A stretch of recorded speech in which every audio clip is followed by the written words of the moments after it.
can I as a woman do the adhan and iqama, or this is just for them? No. If you are in the gathering of the women only, yes, you can give the adhan, you can give the iqama as well. Because there are ahadith of Rasulullah which generally says that when a person is alone somewhere, like there are signs of the qiyamah, that at the time people will have a test for their iman and they will go to jungle, means they will stay in the mountains, and there you won't find, sometimes your husband is out, he is gone, and it is the time for the namaz. Then you can give the adhan and you can pray by giving the iqamah, you can pray your prayers.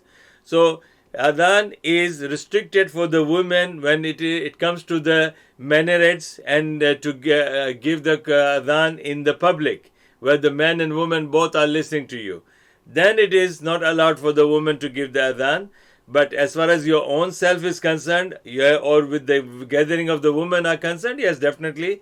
If you are, for example, you had an event in a community center where all the women are there and it's a time for Zohar prayer and nobody has given the adhan around your area, which you know that there is no mosque around the community center, so then one of the women can give the adhan and one of them can become the imam and lead the prayer. So that's allowed, inshallah, by giving the iqamah.